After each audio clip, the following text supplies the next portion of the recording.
Hello friends, एक बार फिर आपको बहुत बहुत स्वागत है आपके अपने यूट्यूब चैनल डीएलएड वाला में। दोस्तों, आज की इस क्लास में हम आपके लिए लेकर हाजिर हो चुके हैं यूपी डीएलएड फर्स्ट सेमेस्टर के मॉडल पेपर को, जो कि विषय रहेगा आपका गणित का। और ये पेपर आपका होता है 25 नंबर का। 1 घंटे का इसमें आपको समय मिलता है पेपर को सॉल्व करने के लिए। तो ये जो मॉडल पेपर है, ये आपकी परीक्षा के लिए बहुत क्वेश्चन देखने के लिए मिल जाएंगे। तो इसमें सबसे पहले ऑब्जेक्टिव क्वेश्चन आपको यहाँ पर देखने के लिए मिला है। अगर पिछले आपने अभी तक सब्जेक्ट के मॉडल पेपर नहीं देखे हैं, पहला सब्जेक्ट, दूसरा सब्जेक्ट, तीसरा सब्जेक्ट, तो इन सभी सब्जेक्ट के मॉडल पेपर हमने आपको दे दिए गए और इसकी प्लेलिस्ट भी हमने आपको चैनल पर बनाकर दे दी है। तो उनको जाकर आप जरूर अटेंड कर लीजिए, उन क्लासेस को, उन मॉडल पेपर को जरूर देख लीजिए। इसके साथ ही इस मॉडल पेपर को आप कहाँ से और कैसे डाउनलोड कर सकते हैं फ्री ऑफ कॉस्ट, वो भी आगे वीडियो में मैं आपको बता दूंगा। तो मेरे साथ एंड तक क्लास में बने रहिएगा। और ये क्लास आपकी परीक्षा के लिए बहुत ज़्यादा उपयोगी है, इसलिए पूरी देखिएगा एंड तक इस क्लास को। और इस पीडीएफ फाइल को भी कैसे डाउनलोड करना भी आगे पता चलने वाला है। तो सबसे पहला प्रश्न आपके सामने स्क्रीन पर है, ये ऑब्जेक्टिव क्वेश्चन है। इसमें सबसे पहला प्रश्न पूछा जा रहा है कि 455 में पहले 5, ठीक है, और दूसरे 5 के स्थानीय मान के अंतर और योगफल का गुणनफल ज्ञात कीजिए। तो चलिए देख लेते हैं। यहाँ पर 455 दिया हुआ है, इसमें पहला 5 है, ये है इकाई का अंक है, ठीक है, इकाई का अंक है 5, ठीक है, और इसमें 5 और दूसरे 5 के स्थानीय मान, ठीक है, दूसरा 5 यहाँ पर दाही के अंक पर है, तो दूसरे 5 के स्थानीय मान हो जाएगा इसका 50। अब इन दोनों 5 के स्थानीय मान के अंतर, ठीक है, इनका अंतर क्या हो जाएगा, 50 में से आप 5 घटाएंगे तो ये हो गया आपका 45, ठीक है, ये तो अंतर आ गया, ठीक है, अंतर आ गया।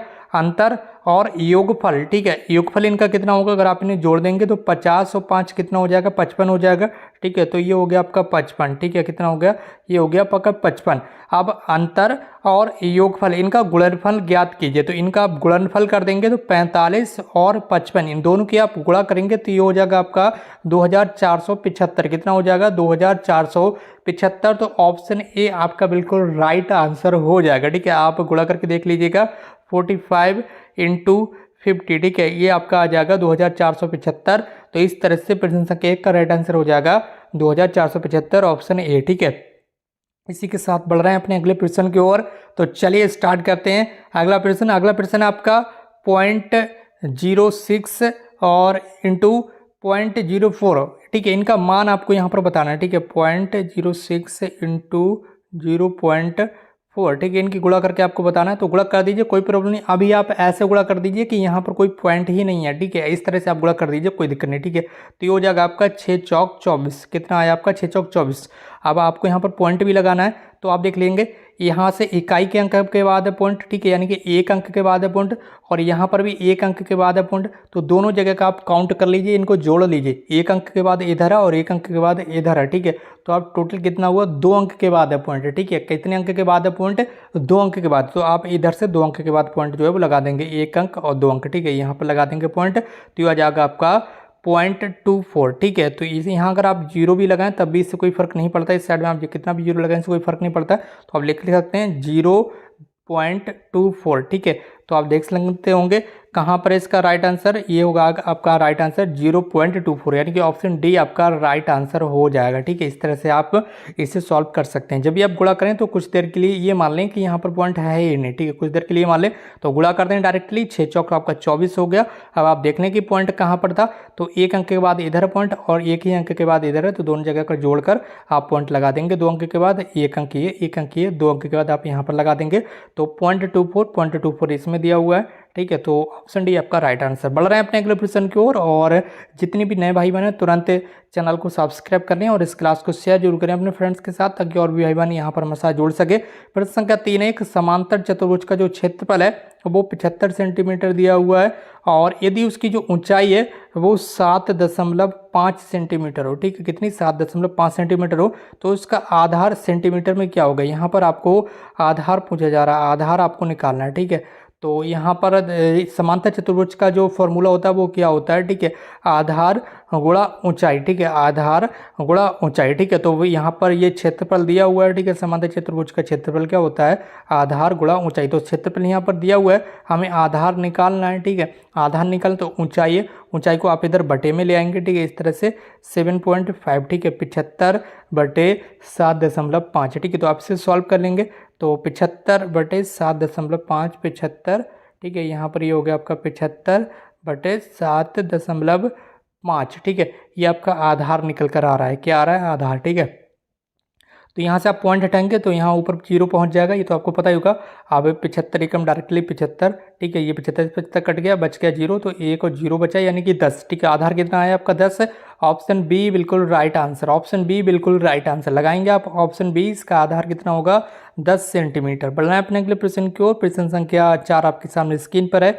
80 और 90 के बीच अभाज्य संख्या, अभाज्य संख्या कौन सी होती है जो यहाँ पर या तो 1 से पूरी डिवाइड हो जाए या फिर वो डायरेक्टली उसी संख्या से डिवाइड हो जो संख्या यहाँ पर दी हुई है, इसके अलावा और किसी भी संख्या से वो पूरी भाग ना होती हों, उन्हें अभाज्य संख्याएं कहते हैं। अभाज्य संख्याएं वे संख्याएं होती हैं जो केवल और केवल 1 से यहाँ पर भाग होती हैं पूरी, और वो केवल अपनी उस संख्या से ही भाग होती हैं जो वह संख्या है, ठीक है, जो वह संख्या है जिसकी आपका 11 है, ठीक है, 11, ठीक है, ये केवल 11 से ही भाग होगा। आप इससे कहें कि अब तू 2 से भाग जा, तो ये 2 से नहीं भागेगा, 3 से भी पूरा नहीं भागेगा, यानी कि डिवाइड नहीं होगा 3 से पूरा, 4 से भी नहीं होगा, 5 से भी नहीं होगा, 6 से भी नहीं होगा, 7 से भी नहीं होगा, 8 से भी नहीं होगा, 9 से भी नहीं होगा, 10 से भी नहीं होगा। तो इससे ये जो डिवाइड होगा वो केवल 11 से होगा और 1 से होगा, ठीक है, या तो 1 से डिवाइड हो या फिर डायरेक्टली 11 से ही डिवाइड हो। ये या तो खुद अपनी संख्या से डिवाइड हो रहा है, जो ये संख्या है उससे डिवाइड होगा पूरा, या फिर 1 से डिवाइड होगा। तो इन्हीं संख्या को हम अभाज्य संख्या बोलते हैं, जो खुद या तो खुद अपनी संख्या से डिवाइड हो या फिर 1 से डिवाइड हो, ठीक है, केवल 2 ही नंबरों से ये भाग होती हैं पूरी, तो उन्हें हम अभाज्य संख्या बोलते हैं। तो उन अभाज्य संख्याओं को हम यहाँ पर ढूंढेंगे। यह है 81 और ये 9 से पूरा डिवाइड हो जाएगा, ठीक है, कितने से 9 से पूरा डिवाइड हो जाएगा, 1 से भी पूरा डिवाइड हो जाएगा और यहाँ पर 81 से भी पूरा डिवाइड हो जाएगा। तो ये यहाँ पर अभाज्य संख्या आपकी नहीं होगी।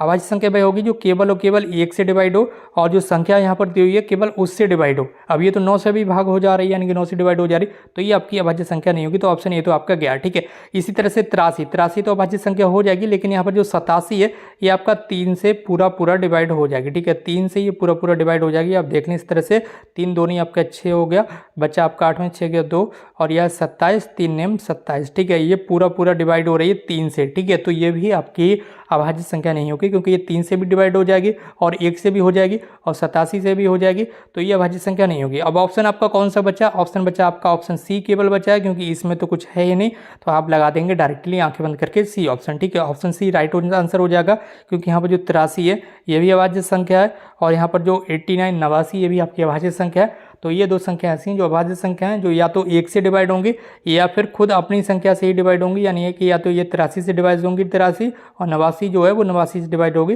तो इस तरह से जो है ये दोनों अभाज्य संख्या हैं। तो ऑप्शन सी को आप राइट आंसर मान दीजिए फटाफट और बढ़ जाइए अपने अगले प्रश्न की ओर। प्रश्न संख्या 5 आपके सामने स्क्रीन पर है।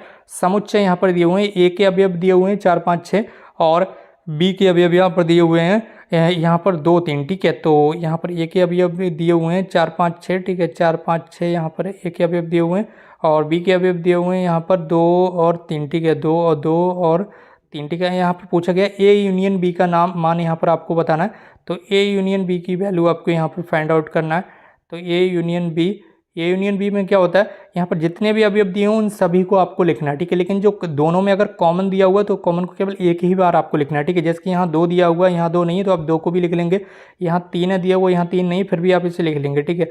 सभी पदों को लिखना है, जितने भी पद दिए हुए इन सभी को आप लिख दीजिए। तो 2 3 4 5 6, ठीक है, सारे पद इसमें आ जाएंगे इस तरह से। तो 2 3 4 5 6 जहाँ पर भी आंसर है आप लगा दीजिए इस तरह से। तो 2 3 4 5 6 ऑप्शन डी में दिया हुआ है। तो बढ़ना है अपने अगले प्रश्न की ओर।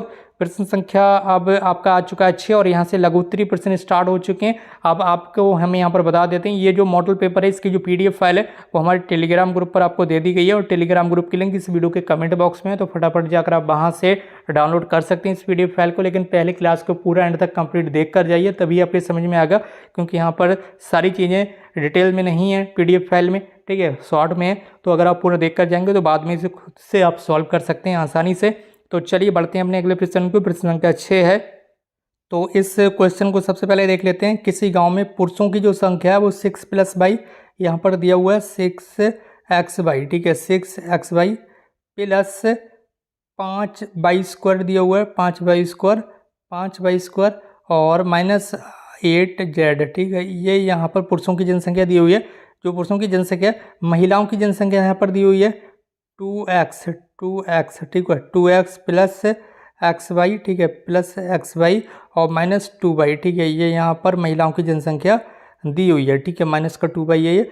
तो ज्ञात कीजिए पुरुषों की जो संख्या है वो महिलाओं की संख्या से कितना अधिक है। ठीक है, तो ये जो पुरुषों की संख्या है इसमें से हम महिलाओं की संख्या को घटा देंगे। ठीक है, तो चलिए घटा दीजिए। किस तरह से आप घटाएंगे, तो घटाने के बाद क्या होगा, यहाँ पर आपको देखना है सबसे पहले जो 6xy है। ठीक है, यहाँ पर क्या है 6xy है। तो चलिए सबसे पहले इसे यहाँ पर लिख लेते हैं, उसके बाद सॉल्व कर लेंगे। आपका यहाँ पर दिया हुआ है 6xy। ठीक है, यहाँ से हम लिखते हैं 6xy। ठीक है, यहाँ पर दिया हुआ 6xy पुरुष की जनसंख्या। उसके बाद दिया हुआ 5y²। ठीक है, -8z। ठीक है, 8z।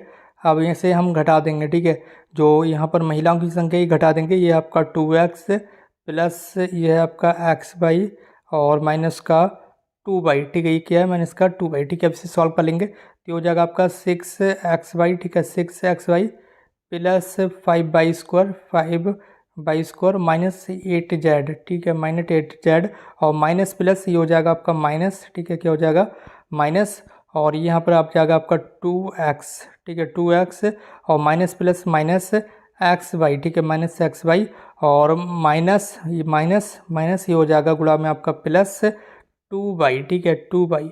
अब आप देख लेंगे कौन कौन सी चीज़ें कहाँ पर कटेंगी। अगर कोई चीज़ कटी तो उसे आप काट देंगे। ये आपका प्लस का 6y। ठीक है, और ये माइनस का 6y है एक, तो ये एक ये माइनस का 6y ये कम हो जाएगा, नहीं घट जाएगा, तो ये बचेगा आपका प्लस का 5xy। ठीक है, प्लस का 5xy। ठीक है, बच गया आपका प्लस का 5xy। उसके बाद क्या बचा आपका 5y²। ठीक है, और कहीं पर भी y² का पद नहीं है, तो बच जाएगा आपका प्लस का 5y²। ठीक है, प्लस का 5y²। ठीक है, ये आपने लिख दिया, ये लिख दिया और ये लिख दिया। अब क्या बचा आपका, आप देखेंगे यहाँ पर z वाला पद केवल यहाँ पर दिया हुआ है, तो माइनस का 8z। ठीक है, ये हो गया माइनस का 8z। ठीक है, उसके बाद x वाला पद दिया हुआ है ये केवल x, तो माइनस का 2x। ठीक है, माइनस का 2x, ये भी गया, ये भी गया। अब गया बचा प्लस का 2y। ठीक है, प्लस का 2y। ठीक है, ये बचा आपका प्लस का 2y। तो ये आपका आंसर निकल कर आया कि जो पुरुषों की जनसंख्या है वो ये है। ठीक है, इसमें से क्या किया, पुरुषों की जनसंख्या में से हमने महिलाओं की जो संख्या वो घटा दी, तो पुरुषों की जनसंख्या इतनी ज़्यादा है महिलाओं से, इतनी ज़्यादा, ये यहाँ पर आपको बताना है। ठीक है, तो इस तरह से आप सॉल्व कर सकते हैं। बढ़ना है अपने अगले प्रश्न की ओर, और प्रश्न संख्या 7 आपके सामने स्क्रीन पर है, और इसे आपको किस तरह से सॉल्व करना है चलिए एक बार देख लेते हैं फटाफट। इसमें यहाँ पर दिया हुआ है 20 प्लस। ठीक है, 20 प्लस और यहाँ पर मेजली ब्रैकेट दी हुई है। उसके बाद दिया हुआ है आपका 9-5। ठीक है, 9-5 दिया हुआ है। उसके बाद है आपका छोटी ब्रैकेट 6-4। ठीक है, और ये से बंद किया, और ये आपकी मेजली ब्रैकेट भी बंद हो गई। अब इसे सॉल्व करेंगे तो 20 प्लस, सबसे पहले हमें आपको छोटी ब्रैकेट को ही सॉल्व करना है, 9-5 और ये आपका 6 में से 4 गया, तो ये बचा आपका 2। ठीक है, कितना बचा, ये बचा आपको 2। ठीक है, 2 यहाँ पर आ गया इस तरह से। अब क्या बचा आपका, अब आगे देखेंगे आप 20 प्लस और ये बचा आपका 9 और ये बचा आपका 5 दूनी 10। ठीक है, कितना हो गया, ये बचा आपका 2। तो चलिए इसे एक बार फिर से देख लेते हैं। यहाँ पर ये आपका 20 प्लस 9-5 और -6-4। ठीक है, ये यहाँ पर छोटी ब्रैकेट आपकी ये क्लोज हुई। इसके बाद आपका 20 प्लस, उसके बाद 9-5। ठीक है, 9-5 माइनस, और ये 6 में से 4 गया, ये बचा आपका 2। ठीक है, कितना बचा, ये बचा आपका 2। ठीक है, ये छोटी ब्रैकेट में आ गया और ये वाली ब्रैकेट बंद हुई। अब क्या होगा आपका 20 प्लस और ये ब्रैकेट आपकी स्टार्ट हुई 9-5 और माइनस प्लस, ये हो जाएगा आपका माइनस, और ये आ गया आपका 2 इस तरह से, और ये हो गया आपका 20 प्लस, अब माइनस के 5 और माइनस के 2, ये हो गया आपका 7, माइनस के 7 हो गए। ठीक है, तो प्लस के 9 हैं और माइनस के 7 हैं, तो प्लस के 2 बचते हैं। ठीक है, प्लस के 2 बचे, तो 2 ज़्यादा हैं। ठीक है, प्लस वाले 2 बच गए, तो ये हो गया आपका प्लस का 2 आ गया, और 9 में से 7 गए माइनस के, तो प्लस का 2 आ गया आपका। ठीक है, यहाँ पर आप देख सकते होंगे माइनस के 5 और माइनस के 2 ये मिलकर आपके बन जाते हैं -7। ठीक है, -2 और माइनस के 5, ये 7 हो गए, माइनस के 9 में से 7 गए तो प्लस के 2 बच जाते हैं आपके, जो 2 यहाँ पर आ गए, तो 20 और 2 कितना हो गया आपका 22। ठीक है, तो इसे आप इस तरह से सॉल्व कर सकते हैं। ठीक है, तो ये टोटल कितना आया आपका 22 आंसर आ जाएगा। बढ़ रहे हैं अपने अगले प्रश्न की ओर, और प्रश्न संख्या 8 आपके सामने स्क्रीन पर है। तो इसे आपको सॉल्व करना है, कैसे सॉल्व करना है फटाफट यहाँ पर देख लेते हैं। यहाँ बताया गया कि दो संख्याओं का जो मासा है वो 16 है और उनका जो गुणनफल है वो 64 दिए हुए, उनका लासा आपको यहाँ पर ज्ञात करना। तो इसके लिए यहाँ पर आपको एक फॉर्मूला लिखना है जो होता है मासा गुणा लासा बराबर दोनों संख्याओं का गुणनफल। तो देख लेते हैं फटाफट यहाँ पर क्या क्या दिया हुआ है। मासा दिया हुआ है 16 और यहाँ पर क्या है लासा हमें ज्ञात करना है। ठीक है, लासा फाइंड आउट करना है। दोनों संख्याओं का गुणनफल कितना है, दोनों संख्याओं का गुणनफल दिया हुआ है 6400। ठीक है, अब हमें लासा ज्ञात करने के लिए ये जो यहाँ पर 16 है इसे हम इधर बटे में ले आएंगे। ठीक है, बटे में ले आएंगे तो हम 16 से 64 को भाग देंगे तो 16 कम 16, 16 चौका 64। ठीक है, तो क्या बचा यहाँ पर x की वैल्यू कितनी आ गई 4 और 00 400। ठीक है, तो लासा आपका कितना निकल कर आया, पूछा गया था लासा, तो ये लासा आपका निकल कर आया 400। ठीक है, यही आपका राइट आंसर हो जाएगा। बढ़ रहे हैं अपने अगले प्रश्न की ओर। प्रश्न संख्या है आपका 9, पूछा जा रहा है कि आयत किसे कहते हैं बता दीजिए। तो वह चतुर्भुज जिसकी सम्मुख भुजाएं बराबर और समांतर होती हैं और प्रत्येक कोण 90 अंश का होता है उसे हम आयत कहते हैं। आयत कुछ इस तरह से आपको देखने के लिए मिल जाता है। ठीक है, ठीक है, इस तरह से आप आयत का बोल देते हैं, इस तरह से आपका आयत हो सकता है, इस तरह से ये आपका आयत हो सकता है इस तरह से। ठीक, तो बढ़ रहे हैं अपने अगले प्रश्न की ओर। यहाँ पर प्रश्न संख्या 10 है, पूछा गया कि यदि किसी त्रिभुज ABC के आधार की लंबाई 8 सेंटीमीटर, ऊंचाई 3 सेंटीमीटर हो तो त्रिभुज का जो क्षेत्रफल है वो आपको ज्ञात करना है। ठीक है, त्रिभुज का क्षेत्रफल निकालने का फॉर्मूला क्या होता है 1/2 इंटू आधार गुणा ऊंचाई। ठीक है, आधार गुणा ऊंचाई। अब इसमें फॉर्मूला लगा दीजिए कि यहाँ पर त्रिभुज के आधार की लंबाई कितनी है 8 सेंटीमीटर दी हुई है। ठीक है, 1/2 इंटू 8 इंटू ऊंचाई 3 सेंटीमीटर दी हुई है, तो त्रिभुज का क्षेत्रफल फटाफट निकाल लेंगे हम। ठीक है, 2 से काटेंगे तो ये आएगा आपका 4, 2 चौका 8 और 4 की गुणा 3 में हो जाएगी, तो हो जाएगा आपका 12 सेंटीमीटर स्क्वायर। ठीक है, 12 सेंटीमीटर स्क्वायर ये आपका आंसर हो जाएगा। ठीक है, त्रिभुज का क्षेत्रफल कितना आ जाएगा 12 सेंटीमीटर स्क्वायर। बढ़ना है अपने अगले प्रश्न की ओर। प्रश्न संख्या है आपका 11। ठीक, इसमें आपसे पूछा जा रहा है कि 1000 लीटर वाली पानी की टंकी में रिसाव से प्रत्येक घंटे 10% पानी की कमी हो जाती है। पानी जो है वो 1000 लीटर है टंकी में और इसमें 1 घंटे में 10% पानी। ठीक है, 1 घंटे में कितना 10% पानी, जितना भी पानी हो टंकी में उसका 10% जो है वो यहाँ पर रिसाव के कारण उसमें कमी हो जाती है 1 घंटे में। ठीक है, तो 1 घंटे के बाद पानी की टंकी में पानी की मात्रा कितनी होगी, अभी कितनी है, अभी वर्तमान समय में 1000 लीटर है। ठीक है, कितनी है 1000 लीटर है और 1 घंटे के बाद पूछा गया है कि कितने पानी बचेगा, तो 1 घंटे में यहाँ पर बता भी दिया गया कि इसका 10% पानी जो है वो रिसाव के कारण कम हो जाए। तो आप 1000 का 10% आप निकालेंगे तो वो कितना आएगा, वो आ जाएगा आपका 100। ठीक है, कितना आ जाएगा 100। ठीक है, इस तरह से आप यहाँ पर 10% निकालेंगे तो ये आ जाएगा आपका 100, यानी कि 100 लीटर पानी वहाँ पर बर्बाद हो रहा है। तो 1000 में से आप 100 को माइनस कर देंगे, 100 को माइनस कर देंगे तो बचा कितना आपका 900। ठीक है, तो पानी की मात्रा कितनी बचेगी यहाँ पर 900 लीटर बचेगी। यहाँ पर आपको ध्यान रखना है। 1 घंटे में रिसाव से कम हुआ पानी 10% है, तो 10% पानी किसका कम हो रहा है, जो पानी यहाँ पर टंकी में है। ठीक है, 1000 लीटर है टंकी में पानी, इसका आप 10% निकालेंगे तो ये 100 लीटर आएगा, यानी कि 100 लीटर पानी 1 घंटे में रिसाव के कारण कम हो जाता है। और ये जो पानी कम हो रहा है इसको आप घटा देंगे, जो टोटल पानी था उसमें से घटा देंगे। जो टोटल पानी था 1000 लीटर उसमें से 100 लीटर पानी आपका कम हो गया, तो कितना बचा केवल 900 लीटर, 900 लीटर आपका पानी बचा। यहाँ से आपके लघु उत्तरीय प्रश्न है, इसलिए आपको यहाँ पर ध्यान देना है। तो प्रश्न संख्या 12 यहाँ पर दोस्तों, ये क्लास आपके लिए बहुत ज़्यादा मेहनत के साथ तैयार की जाती है, इसीलिए आपसे रिक्वेस्ट है कि इस क्लास को शेयर कर दें अपने फ्रेंड्स के साथ। और अगर अभी तक आपने चैनल को सब्सक्राइब नहीं किया, क्योंकि यहाँ पर आपको लगातार मॉडल पेपर दिए जा रहे हैं आपकी परीक्षाओं के लिए, तो कर लीजिए इस चैनल को सब्सक्राइब। कुछ ज़्यादा नहीं है, बल्कि यहाँ पर आपको लगातार क्लासेस मिलती रहेंगी लगातार डेली। तो एक वृत्त की जो परिधि है वो 22 मीटर, इस वृत्त का क्षेत्रफल आपको ज्ञात करना है। तो वृत्त का जो क्षेत्रफल होता है वो यहाँ पर पाई आर स्क्वायर होता है। ठीक है, पाई आर स्क्वायर होता है। तो यहाँ पर आर की वैल्यू हमें पता नहीं है, इस वृत्त का परिधि दी हुई है। ठीक है, तो परिधि क्या होता है, परिधि होती है आपकी 2 पाई आर। ठीक है, परिधि होती है आपकी 2 पाई आर जो कि दी हुई है 22 मीटर। ठीक है, तो यहाँ से क्या करेंगे आप, यहाँ से आप आर की वैल्यू फाइंड आउट कर लेंगे। ठीक है, तो आर की वैल्यू कैसे फाइंड आउट करेंगे आपको ध्यान रखना है। तो 2 पाई आर दी हुई है 22 मीटर, तो आर की जो वैल्यू हो जाएगी वो हो जाएगी 22/2 पाई। ठीक है, 22/2 पाई। ठीक है, आर की अगर वैल्यू हम यहाँ से निकालें तो ये 22 तो दिया हुआ है, यहाँ पर ये परिधि दी हुई है, ठीक है, 22 मीटर है। और ये जो 2 पाई इधर बटे में आ जाएगा, ठीक है। तो इसे किस तरह से सॉल्व करना है आगे, आगे इस तरह से सॉल्व करना है कि यहाँ पर है आपका 22/2, पाई की वैल्यू कितनी होती है, 22/7 होती है, 22/7 होती है, ठीक है, 22/7 होती है। ये जो 7 है ये आपका ऊपर पहुँच जाएगा गुणे में, ठीक है। तो ये हो जाएगा आपका 22/2 गुणा 22, और ये जो नीचे 7 था ये ऊपर आपका गुणा में पहुंच जाएगा, ठीक है।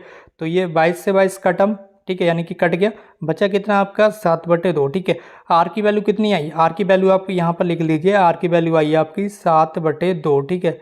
आर की वैल्यू हमें निकल कर पता चल चुकी है, आर की वैल्यू, ठीक है, आर की वैल्यू हमें पता चल चुकी है 7/2, ठीक है, 7/2। ये यहाँ पर आपकी आर की जो वैल्यू है वो आ जाएगी, ठीक है। अब वृत्त का क्षेत्रफल निकालने का फॉर्मूला होता है यहाँ पर पाई आर स्क्वायर, ठीक है, पाई आर स्क्वायर, ठीक है, पाई आर स्क्वायर, ठीक है। तो सबसे पहले आर की वैल्यू तो यहाँ पर दी हुई है, अब पाई की वैल्यू भी हम यहाँ पर लगा देंगे। तो पाई की वैल्यू होती है 22/7, 22/7, ठीक है। पाई की वैल्यू कितनी होती है 22/7, और आर स्क्वायर, ठीक है, आर स्क्वायर का मतलब है जो आर की वैल्यू निकल कर आई थी 7/2, उसका हमें स्क्वायर करके लगाना है, ठीक है। तो चलिए लगा देते हैं स्क्वायर, 7/2 इस तरह से लगाएंगे स्क्वायर, ये स्क्वायर ही है, ठीक है, ये क्या है, ये स्क्वायर, 7/2 हमने 2 बार लिख दिया।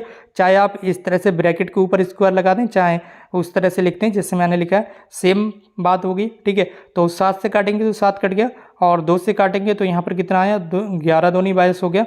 अब बचा क्या, 11 बचा ऊपर और ये 7 बचा, तो 11 7 तो आपका 77 हो गया, और नीचे 7 कट गया, 2 कट गया, 2 बचा केवल, तो 77/2 मीटर स्क्वायर, ठीक है। तो वृत्त का क्षेत्रफल कितना आया, 77/2 मीटर स्क्वायर, ठीक है। ये आपका वृत्त का क्षेत्रफल जो है वो निकल कर आ गया। यहाँ पर बढ़ रहा है अपने अगले प्रश्न की ओर। प्रश्न संख्या 13 आपके सामने स्क्रीन पर है। निम्नलिखित चित्र में आयत की भुजाएं दी गई हैं। ये वाली जो आपकी भुजा है ये 3 सेंटीमीटर है, और ये वाली जो भुजा है ये 6 सेंटीमीटर है। इस आयत का परिमाप आपको ज्ञात करना है। तो आयत का जो परिमाप होता है वो आपको पता ही है, 2 लंबाई प्लस चौड़ाई होता है, 2 लंबाई प्लस चौड़ाई, ये आयत का परिमाप होता है। तो 2 यहाँ पर है आपका, लंबाई देख लेंगे, लंबाई 6 सेंटीमीटर दी हुई है, चौड़ाई यहाँ पर 3 सेंटीमीटर दी हुई है, तो 6 और 3 ये हो गया आपका 9, और गुणा में 2 आ गया, तो ये हो जाएगा आपका टोटल 18 सेंटीमीटर स्क्वायर, ठीक है। ये आपका 18 सेंटीमीटर स्क्वायर, ये आपका यहाँ पर जो परिमाप है निकल कर आ जाता है 18 सेंटीमीटर, ठीक। तो इसका परिमाप आ गया 18 सेंटीमीटर। तो इस तरह से आयत का जो परिमाप है वो आप निकाल सकते हैं। इसका ही फॉर्मूला होता है आयत के परिमाप निकालने का, 2 लंबाई प्लस चौड़ाई, ठीक है। 2 तो इसमें है ही फॉर्मूले में दिया हुआ, लंबाई यहाँ पर दी हुई है 6 सेंटीमीटर, चौड़ाई यहाँ पर दी हुई है 3 सेंटीमीटर। तो इन दोनों को आप जोड़कर गुणा कर देंगे तो आसानी से इसका जो परिमाप है वो आ जाएगा। प्रश्न संख्या 14 आपके सामने स्क्रीन पर है। बड़ी से बड़ी संख्या बताइए जिससे 49, 59 और 109 को भाग देने पर शेषफल क्रम से 1, 3 और 5 रहे, ठीक है। तो सबसे पहले हम क्या करेंगे, 49, 59 और 109 में से क्रम से 1, 3 और 5 को घटा देंगे, ठीक है। तो 49 में से 1 गया तो 48 बचा, 59 में से 3 गया 56 बचा, 109 में से 5 गया तो ये बचा आपका 104, ठीक है। अब ये जो संख्या बची इनके हम अभाज्य गुणनखंड कर लेंगे। अभाज्य गुणनखंड यहाँ पर सबसे पहले 48 के आपको पता ही है, कुछ इस तरह से आपको अभाज्य गुणनखंड करना होते हैं। 2 से काटेंगे तो हो जाएगा आपका 24, फिर 2 से काटेंगे तो हो जाएगा आपका 12, फिर 2 से काटेंगे तो हो जाएगा आपका 6, फिर 2 से काटेंगे तो हो जाएगा आपका 3। अभी केवल 3 से ही कटेगा तो अभाज्य गुणनखंड क्या है, 2, 2, 2, 2, ये 4 बार 2, 2 आया और 1 बार 3 आया ये, ठीक है। तो ये आ गया इसके अभाज्य गुणनखंड। सेम टू सेम आप इसी तरह से 56 के भी करेंगे तो ये इसके अभाज्य गुणनखंड आ जाएंगे। 104 के करेंगे तो ये इसके अभाज्य गुणनखंड आ जाएंगे। आप देखेंगे जो जो संख्या तीनों में कॉमन है उससे आप यहाँ पर लिख लेंगे, जिसकी 2 यहाँ पर देखिए, एक बार ये कॉमन है, ठीक है, तो एक बार ये लिख लिया, दूसरी बार यहाँ पर ये कॉमन, ठीक है, तीनों में है 2, 2, तो दूसरी बार ये आपका यहाँ पर आ गया, ये आ गया, तीसरी बार ये यहाँ पर कॉमन है, ठीक है, तो तीसरी बार ये लिख लिया। आप देखेंगे कोई भी संख्या यहाँ कॉमन नहीं आ रही है, यहाँ 3 है लेकिन यहाँ 3 नहीं, यहाँ 13 है लेकिन ऊपर 13 नहीं है, ठीक है। इस तरह से क्या करेंगे, और एक जगह 7 है लेकिन फिर दूसरी कहीं जगह 7 नहीं है, तो उन सबको हम छोड़ देंगे। जो संख्या तीनों में कॉमन आ रही है उन्हें हम यहाँ पर लिख देंगे 2 गुणा 2 गुणा 2, इन तीनों की गुणा कर देंगे तो हो जाएगा आपका 8, यानी कि वह बड़ी से बड़ी संख्या 8 है, ठीक है। कौन सी है, बड़ी से बड़ी संख्या 8 है जिससे 49, 59 और 59 को भाग देने पर क्रम से 1, 3 और 5 जो है वो शेषफल रह गए। 8 से अगर आप 49 में भाग देंगे तो 1 शेषफल आएगा, और 59 में अगर आप भाग देंगे 8 से तो यहाँ पर 3 शेषफल आएगा, और 109 में अगर भाग देंगे तो यहाँ पर 5 जो है वो शेषफल रह जाएगा, यानी कि ये संख्या पूरी पूरी डिवाइड नहीं होंगी। इसीलिए हमने पहले से ही उन संख्याओं में से क्रमशः 1, 3 और 5 को माइनस कर दिया, उसके बाद उनका हमने मासा निकाल दिया। तो इस तरह से आप जो है वो कर सकते हैं, ठीक है। मासा निकाल देंगे तो आसानी से आपका क्वेश्चन यहाँ पर सॉल्व हो जाएगा। प्रश्न संख्या 15 आपके सामने स्क्रीन पर है। नीचे दिए गए चित्र को देखकर निम्नलिखित प्रश्नों के आपको उत्तर देना है। तो चलिए देख लेते हैं चित्र में क्या क्या दिया हुआ है और प्रश्न क्या क्या पूछे गए हैं। सबसे पहले पूछा गया कि 3 त्रिज्याओं के नाम लिखिए। तो 3 त्रिज्याएं कौन कौन सी हो सकती हैं, ठीक है। ये वृत्त का केंद्र है, वृत्त के केंद्र से इसकी परिधि तक जो यहाँ पर रेखा जा रही है आपकी, एक त्रिज्या होगी, दूसरी ये होगी, तीसरी ये होगी, ठीक है। तो 3 त्रिज्याएं कौन सी हो सकती हैं आपकी, एक तो OA हो गया, एक OB, एक OC, ठीक है। तो ये तीनों त्रिज्याएं होंगी OA, OC और OB, ये ठीक है, ये तीनों त्रिज्याएं हो गई। अगला प्रश्न यहाँ पर देख लीजिए, 3 जीवाओं के नाम लिखना है, ठीक है। तो 3 जीवा कौन कौन सी होती हैं, ठीक है। ये तो जो यहाँ पर व्यास होता है ये सबसे बड़ी जीवा होती है, ठीक है। वृत्त का जो व्यास होता है वो सबसे बड़ी जीवा होगी। तो एक तो जीवा आपकी यही होगी AC, ठीक है, AC होगी। एक आपकी AB हो जाएगी और एक BC, ठीक है। तो AC, ठीक है, AC, AB और BC, ये तीनों जीवाएं हो गई, ठीक है। अगला प्रश्न देख लीजिए, अगला प्रश्न क्या मांग रहा है ये, वृत्त के व्यास का नाम लिखिए। तो वृत्त का व्यास यही है जो वृत्त के केंद्र से होकर जाता है, वह रेखा जो वृत्त के केंद्र से होकर जाए वह वृत्त का व्यास कहलाती है। तो AC जो है वो वृत्त का व्यास है, ठीक है। तो आप लिख देंगे यहाँ पर जो AC है वो वृत्त का व्यास है, ठीक है। अगला प्रश्न की ओर हम यहाँ पर बढ़ रहे हैं। अगला प्रश्न है वृत्त का केंद्र बताइए। तो वृत्त का केंद्र O है, ठीक है। यहाँ पर आप देख सकते होंगे वृत्त के बीच में जो बिंदु रहता है वही वृत्त का केंद्र, वृत्त का केंद्र जो है वो O है, ठीक है। बढ़ना है अपने अगले प्रश्न की। प्रश्न संख्या 16 है, 500 रुपये का 3 वर्ष का 12% वार्षिक ब्याज की दर से साधारण ब्याज यहाँ पर ज्ञात करना है कि सिंपल इंटरेस्ट फाउंड करना है आपको। तो साधारण ब्याज बराबर क्या होता है आपका मूलधन। मूलधन कितना है यहाँ पर आपका 500। चलिए देख लेते हैं यहाँ पर मूलधन कितना है 500, ठीक है। मूलधन गुणा दर होता है, दर कितनी यहाँ पर दी हुई है 12%, ठीक है। कितनी दी हुई दर 12%। मूलधन गुणा दर गुणा समय, समय कितना दिया हुआ है यहाँ पर 3 वर्ष, ठीक है, बटे 100, ठीक है। मूलधन गुणा दर गुणा समय बटे 100, ये साधारण ब्याज का फॉर्मूला होता है। ये मूलधन गुणा दर गुणा समय बटे 100, ये साधारण ब्याज निकालने का फॉर्मूला होता है। अब इसे काट पीट कर लीजिए, आपका यहाँ पर 180 आ जाएगा। तो कैसे काटेंगे, ठीक है। तो 2 जीरो से 2 जीरो कट गए, ठीक है, कट गए, पूरे पूरे कट गए, ठीक है। अब क्या करेंगे देखिए, यहाँ पर आपको देखने ध्यान रखना है। यहाँ पर हो गया 5 से 12 में गुणा करेंगे तो कितना आया 12 पंजे 60, और इधर क्या बचा 3 बचा है, ठीक है। तो 60 और 3 की गुणा आप करेंगे तो 180 ही आना चाहिए। देख लीजिए आप गुणा करके 180 रुपये आएगा। साधारण ब्याज कितना आएगा आपका 180 रुपये। बढ़ रहे हैं अपने अगले प्रश्न को, इसीलिए मैं आपसे बोला था कि इस PDF फाइल में सारी चीज़ें डिटेल्स में लिखी हुई नहीं है। अगर आप क्लास को एंड तक देखेंगे उसके बाद अगर आप रिवीजन करेंगे इस PDF फाइल को डाउनलोड करके तो निश्चित रूप से आपको फायदा होगा। इसलिए क्लास को एंड तक कंप्लीट देख लीजिए ताकि आप जब दोबारा से रिवीजन करें तो अच्छे से यहाँ पर आपको समझ में आ सके, ठीक है। चलिए बढ़ रहे हैं अपने अगले प्रश्न की ओर। और अगला प्रश्न क्या है आपका, यहाँ पर देख लेंगे x+5 इसके होल स्क्वायर का मान आपको बताना है। तो a+b का फॉर्मूला, ठीक है, a+b के होल स्क्वायर का फॉर्मूला आपको पता ही होगा, a+b का होल स्क्वायर। इसका फॉर्मूला क्या होता है आपका, ये होता है आपका a², ठीक है, a² प्लस b² और प्लस 2ab, ठीक है। कितना होता है आपका 2ab। तो इसी फॉर्मूले के अकॉर्डिंग आप इसे खोल दीजिए। यहाँ पर देख लेंगे a की जगह क्या दिया हुआ है x और b की जगह दिया हुआ है 5, ठीक है। तो हम सेम टू सेम इसी फॉर्मूले के अकॉर्डिंग इसे हम ओपन कर देंगे, ठीक है, इसे ओपन कर देंगे, ठीक है। तो चलिए देख लेते हैं। सबसे पहले क्या क्या दिया हुआ है यहाँ पर, सबसे पहले दिया हुआ है आपका a², ठीक है। तो a² का मतलब है x का स्क्वायर, ठीक है, x का स्क्वायर प्लस यहाँ दिया हुआ है b², तो b² का मतलब है 5 का स्क्वायर, ठीक है। 5 का स्क्वायर आप करेंगे, यहाँ पर 5 का स्क्वायर हमने कर दिया, प्लस अब क्या दिया हुआ है यहाँ पर 2 दिया हुआ है, तो 2 कोई बात नहीं, 2 गुणा ये तीनों चीज़ें आप ये जो तीनों पदें ही आपस में गुणा में दिए हुए हैं, ठीक है। तो 2ab, ठीक है, a की वैल्यू कितनी दी हुई है यहाँ पर x दी हुई है गुणा b की वैल्यू दी हुई है यहाँ पर 5, ठीक है। तो यहाँ पर इस तरह से हम लिख देंगे, ठीक है।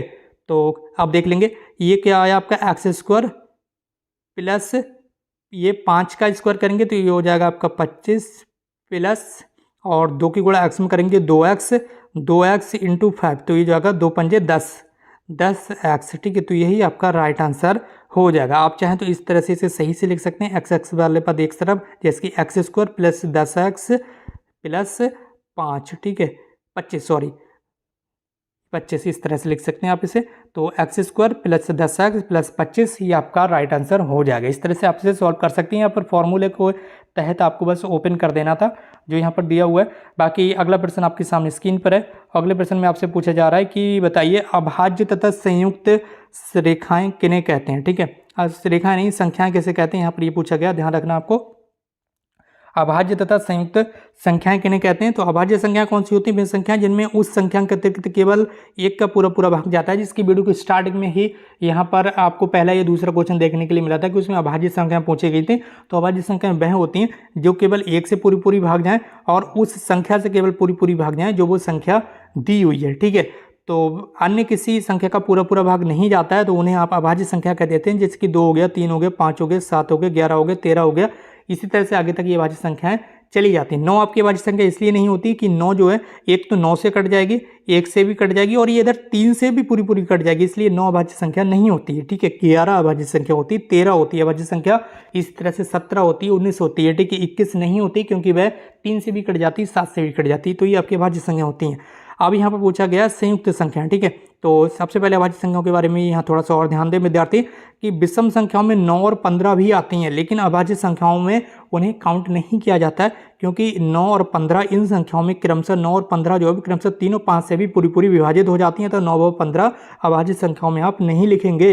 इसी के बाद आगे बताया गया संयुक्त संख्या कौन सी होती है? ऐसी संख्याएं जिनके गुणनखंडों की संख्या 2 अथवा 2 से अधिक होती है संयुक्त संख्याएं कहलाती हैं, जिसके 4 हो गया, 6 हो गया, 8 हो गया, इनके जो गुणनखंड होंगे या तो 2 होंगे या फिर 2 से अधिक होंगे, ठीक है। जिसकी यहाँ पर 4 है, ठीक है। 4 के कितने गुणनखंड होंगे? 2 गुणा 2, ठीक है। या तो 2 गुणनखंड हैं या फिर 2 से ज़्यादा होंगे, ठीक है। इसी तरह से 6 के भी 2 से ज़्यादा गुणनखंड होंगे। विद्यार्थी ध्यान दें कि संख्या 1 को अभाज्य संख्या एवं संयुक्त संख्या दोनों में ही सम्मिलित नहीं किया जाता है क्योंकि ये 1 के अतिरिक्त किसी अन्य से भाज्य नहीं है तथा इसके 1 से अधिक गुणनखंड भी नहीं होते हैं, इसलिए ना ही इसे भाज्य संख्या में गुणन यहाँ पर गिनती लगाई जाती, ना ही संयुक्त संख्या में। तो इस तरह से आपकी संयुक्त संख्या की डेफिनेशन ही होगी। बाकी जो यहाँ पर आपके ऑब्जेक्टिव क्वेश्चन थे उनकी ये उत्तर कुंजी यानी कि आंसर की यहाँ पर दी हुई है। तो अब आप इस PDF फाइल को, इस मॉडल पेपर को आसानी से टेलीग्राम चैनल से डाउनलोड कर सकते हैं। टेलीग्राम ग्रुप की लिंक इस वीडियो के कमेंट बॉक्स में दी गई, वहाँ से जाकर डाउनलोड कर लीजिए। और पुराने मॉडल पेपर को आपने अगर अभी तक नहीं देखा, फर्स्ट पेपर, सेकेंड पेपर जो होता है आपका, ठीक है, बाल विकास, शिक्षण अधिगम के सिद्धांत, साइंस, ठीक है, और ये चौथा मैथ का आ गया, तो पुराने पेपर भी जाकर देख लीजिए। बाकी इस क्लास को शेयर जरूर कीजिए अपने फ्रेंड्स के साथ और अगर आप चैनल पर रहें तो चैनल को सब्सक्राइब कर लीजिए। आज की इस क्लास को यहीं पर समाप्त करते हैं। हमसे जोड़ने के लिए बहुत बहुत धन्यवाद। Thank you so much.